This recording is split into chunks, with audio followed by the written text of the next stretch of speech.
So back in the late 80s and early 90s, Boss brought out a series of pedals that were specifically tweaked for bass players. There was a limiter, a couple of EQ pedals, a flanger, and this guy, the CE2B chorus pedal. And for some reason, Boss decided to paint them all chocolate brown. Perhaps they thought that us bass players were the sort of people who would want all our pedals to match. Maybe they just thought we had some kind of weird attraction to the colour brown. Or maybe it had something to do with a pedal they bought out a few years earlier that was becoming more and more popular with bassists, even though it was never actually intended for bass guitar. I'm talking about the very funky and very brown OC2.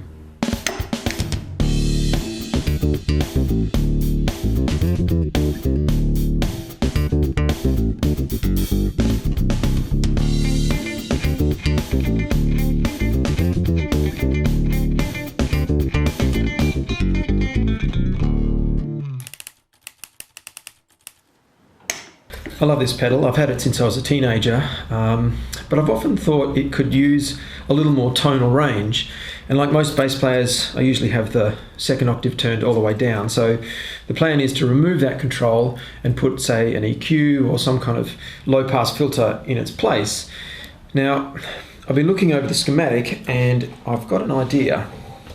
Now, this part of the circuit around IC5 is, I guess, the heart and soul of the OC2. You notice that the input signal actually goes to both of the op-amp's inputs, and then this FET is actually switching the output of the op-amp from inverting to non-inverting every second cycle, and it's really what gives that octave down effect its sound. It's very clever, and it's why the octave down effect still has dynamics plus some tonal content and artifacts from the original bass sound. So this red trace is at the input of the pedal. It's 110 Hertz, which is, well, it's an A, say on the 7th fret of the D string on your bass. And if I turn on the output of the pedal, which is this blue trace, you can see that every second cycle it's out of phase with the input, and it creates an overall waveform that's half the frequency, in other words, an octave lower. And you can see these little bumps here. Well, that's right where that op-amp is being switched by the FET. So with the waveform constantly being switched like that, well, you saw those little bumps in it, it's actually quite distorted. And with that in mind, Boss have put this circuit between the output of the op-amp, where the effect essentially is, and the summing mixer, which is the 3 pots. And this circuit is simply a low-pass filter. It's a third-order low-pass filter, or really it's a first-order, which is an RC filter, cascaded with a second-order low-pass filter, which is a Sallen key filter. And my idea is to make the second part of this filter adjustable.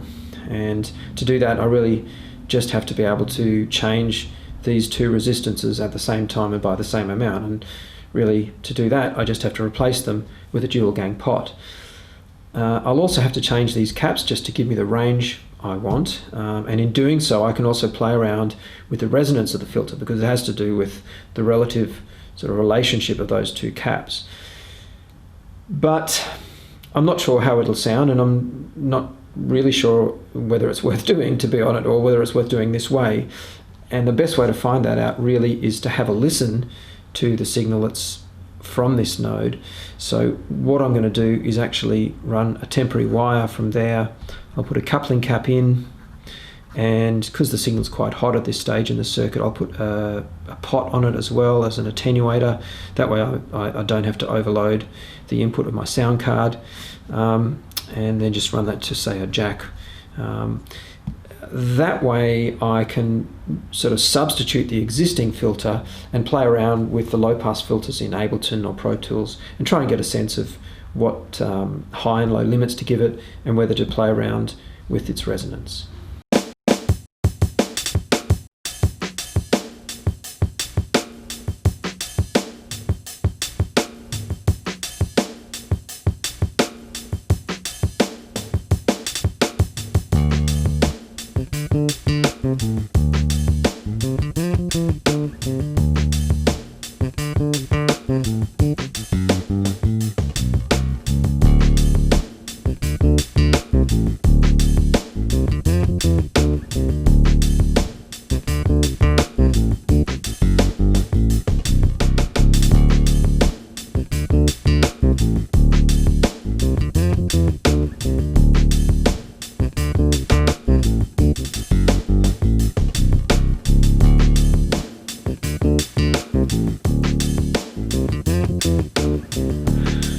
messing around with this riff. Let me just turn the drums off for a moment. I've recorded the bass part onto 3 separate tracks. By the way, if you've got headphones, now's the time to put them on because none of this will make sense with an iPhone speaker. If I solo the first channel, it's the bass, the direct sound of the bass, DI'd. The next channel is the output from the pedal with the octave effect just soloed. It's the Boss sound we know and love.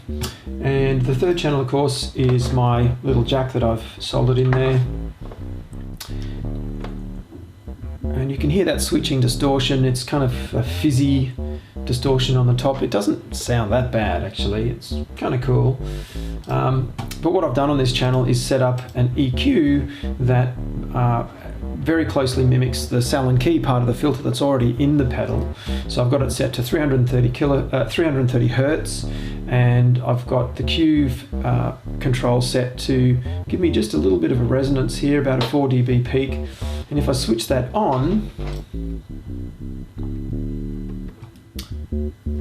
suddenly it sounds exactly like the pedal, kind of understandably, I guess. In fact, if I go back to the pedal output and back again, it's very hard to tell the difference. So the cool thing about this now is that I can sweep this frequency up and down. If I go up, get to about 2.5 kilohertz, and it starts sounding fizzy again. Yeah, not so keen on it above that, so I think that'll be the upper limit. And if I sweep it down, I get to about 100 hertz, starting to get a bit muddy. Kind of sounds still pretty cool though, kind of subby and pretty cool.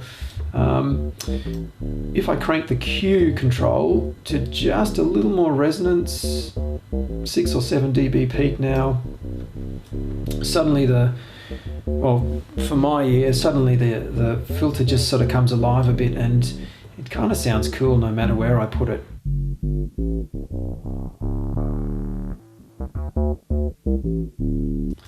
So I think that's going to be my plan. I'm going to set it so you can sweep from 2.5 kilohertz in the treble range down to around about 100 hertz or thereabouts, and I'm just going to boost the resonance a little bit.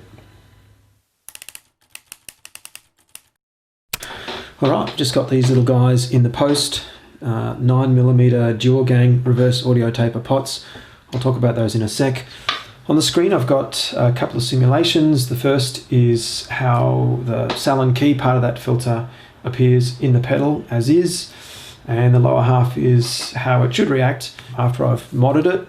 I'll be able to now sweep it from 2.4 kilohertz down to 85 hertz. This blue trace represents the pot in the center, but bear in mind that audio tapers do vary from brand to brand and pot to pot, so your mileage may vary. I've also cranked the resonance just a little higher than I had it in Ableton, because there is a slight interaction between the first part of the filter and the second part of the filter, which my testing method didn't entirely account for, but I think that'll be fine again in practice. Here's how I'm going to wire the pot, along with a couple of 18K resistors in series with each gang. To mount the pot and both resistors, I'm just going to use a little piece of strip board. It should still fit easily into the pedal. As part of the reason I bought this type of pot is because A, it's nice and small, and B, these pins are laid out in the same size and width as standard PCB pins, so you can just mount it straight onto strip board like that. Looking ahead at the schematic itself, the mods I'm going to do start with removing these two 330K resistors. Then I have to wire in my pot arrangement with the 18K resistors. Next I've got to remove C26 and replace it with a 15 nanofarad cap. Then I've got to remove this 470 picofarad C27 and replace it with an 820 picofarad cap. Then of course I have to make room for my new pot, and that means removing the second octave pot, what the schematic refers to as VR2. So I'll remove that And then in its place, I think I'll put a 100k resistor across the outer two terminals of the pot. That's just to tie this op amp, which is now essentially unused, just to tie the output of that to the bias voltage. It means that R61, the original 100k summing resistor, is just kind of left dangling there, but there's no real reason to remove it from the circuit. So that's the plan, so I better get back to the workshop.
Yeah, well, that works all right.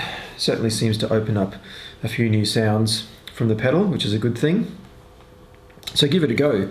It's a pretty straightforward sort of mod. You just have the one pot and 4 or 5 resistors and caps. You can find the pot in the Mouser catalogue, and I've also found a handful of AliExpress sellers who list a C500K dual gang 9mm pot. If you're going to have a go at this, obviously you're going to have to learn how to desolder. You can get this sort of braided wire that wicks up the solder, but I just use a couple of desolder pumps, so get your hands on one of those and have a practice. I'd recommend just finding some old circuit boards out of broken TVs or whatever you can find and practice desoldering the through-hole parts.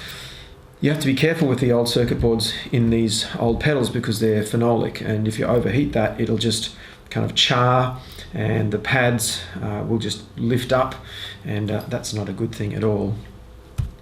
The other thing to watch out for is frayed wires. I actually had to change a couple of wires in this pedal because, you know, every time you lift the circuit board up to check a part and then put it down to find the solder pad and then lift it up to double check and everything, you're stressing the wires, and there was 2 or 3 in here that were frayed almost to the point of breaking, so keep that in mind as well.